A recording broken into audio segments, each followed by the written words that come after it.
Éric Emmanuel Schmitt, à la rentrée, vous serez sur la scène du théâtre Rive Gauche. Vous jouerez pour la... Le soir. Oui, pour la... Oui. Ah, oui. le soir, donc oui, ça, je serai en forme. Donc c'est bon, normalement tout va bien. Voilà. La journée commence à quelle heure pour vous? Quand c'est trop tôt, à partir de quand ça commence à devenir bien? Non, moi je me lève à 8h30. Mais bon, ça va. Jour ou pas jour. Oui, donc votre pièce, Monsieur Ibrahim et les fleurs du Coran, 30 représentations à partir du 5 septembre. Alors nous sommes à Paris dans les années 60. Moïse, un garçon juif de 12 ans, devient l'ami du vieil épicier arabe de la rue Bleue pour échapper à une famille sans amour. Mais les apparences sont trompeuses. Monsieur Ibrahim n'est pas arabe, la rue Bleue n'est pas bleue et la vie ordinaire n'est peut-être pas si ordinaire. Je m'appelle pas Momo, mais Moïse. Mais je sais bien que tu t'appelles Moïse. C'est bien pour cela que je t'appelle Momo. C'est moins impressionnant. Le lendemain, en sortant mon portefeuille, je lui demandais mais qu'est-ce que ça peut vous faire, à vous, hein? Moïse, c'est juif, c'est pas arabe. Je ne suis pas arabe, Momo. Je suis musulman. Alors pourquoi tout le monde dit que vous êtes l'arabe du coin? Arabe, Momo. Ça veut dire ouvert de 8h du matin jusqu'à minuit et même le dimanche. C'est bon de vivre. Alors c'est un texte qui a fait le tour du monde, publié dans 50 pays, joué dans autant de langues, étudié dans les collèges et les lycées. Oui, et puis pas seulement en France, mais dans les collèges et les lycées, mais en Allemagne, en Pologne, Et moi j'ai écrit ça sur le bord d'une table sans m'en rendre compte. Mais c'est dingue quand on se dit ça. Et donc ce texte qui était paru en 2001, c'était il y a 17 ans et donc qui continue d'exister. Le film réalisé par François Dupeyron en 2003 a offert à Omar Sharif un César en France, un Lion d'Or à Venise, une nomination Golden Globe aux États-Unis. Et donc à la rentrée, c'est vous qui serez seul sur les planches à porter ce texte dans une mise en scène de Dan Bourgeois. Et vous pensiez 17 ans plus tard qu'il y aurait encore cette actualité. Et on dit en plus de vous que vous êtes l'auteur vivant le plus étudié justement dans les collèges, dans les lycées et partout dans le monde. Oui, ça s'est fait sans moi. Hein. Enfin, oui, je veux dire, c'est mes livres qui ont une vie indépendante. Oui, ils ont fait leur vie. Ouais, ils ont fait leur vie, ils ont bien fait leur vie, je suis content. Plutôt bien, oui, vous les avez bien éduqués. Monsieur Ibrahim, c'est une histoire qui nous concerne tous, puisque c'est aller au-delà des apparences. C'est pas limiter le musulman à être un musulman, le juif à être un juif, l'épicier à être un épicier ou le gamin à être un gamin.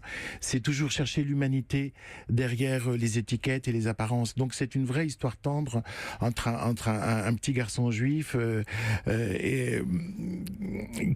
dont la mère est partie, dont le père est totalement dépressif, et un vieil épicier arabe, enfin on va découvrir qu'il n'est pas vraiment arabe d'ailleurs, en tout cas un vieil épicier musulman, et voilà, et ces deux êtres qui se sauvent la vie, ils se sauvent la vie par le regard qu'ils jettent chacun sur l'autre. Personne ne fait plus attention à Monsieur Ibrahim, sauf le petit Momo.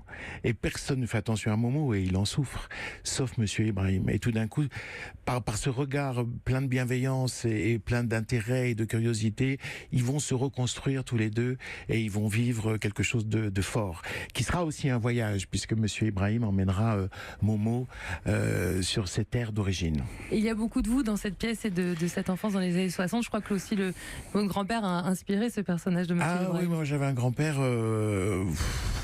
Ouais, avec le recul, je pense que j'étais amoureux de mon grand-père. Non, mais admiratif, c'est vrai. Du moins, j'imagine. Oui, mais je l'aimais passionnément. Il est mort quand j'avais 11 ans. Et c'était un sage. Alors, il n'avait pas du tout l'apparence d'un sage. Il n'était pas professeur à la Sorbonne. Il n'avait pas fait les études que moi j'ai fait, etc. On peut être sage différemment. Ouais, il était sage parce que c'était un homme intelligent qui réfléchissait. Il était artisan. Il était joaillier sertisseur. C'est-à-dire, il n'était pas riche, mais il avait des fortunes qui lui passaient dans les mains puisqu'il réparait ou il créait il exécutait des bijoux. Et c'était un homme qui, dont la parole était pesée comme le silence. Tout avait un sens. À la fois son silence et sa parole. Et en même temps, il était très joyeux, très joueur. Moi, j'étais son unique petit-fils. Il avait des petites filles, mais j'étais son unique petit-fils, donc je profitais bien de mon statut de garçon. Et puis, il m'a appris la patience. Il avait une chose que j'aime raconter parce que c'est comme une leçon de vie tous les soirs. Il enlevait son tablier et il versait la poussière d'or qui était dans son tablier dans une pipette en verre. Et moi, je me moquais de lui. Je lui disais, mais enfin, Papère, je l'appelais Papère. Papère, il y a rien. Il me disait, tu verras. Et effectivement, il est mort quand il avait 64 ans. Et ma grand-mère s'est retrouvée veuve, avec la pension d'une veuve d'artisan, c'est-à-dire la moitié de rien. Et fort heureusement, la poussière d'or, en toute une vie, avait permis de couler 7 lingots Et donc, elle a vécu de la poussière d'or de mon grand-père jusqu'à la fin de sa vie. Et je trouve que c'est une leçon de patience, d'amour, et j'ai toujours ça dans la tête.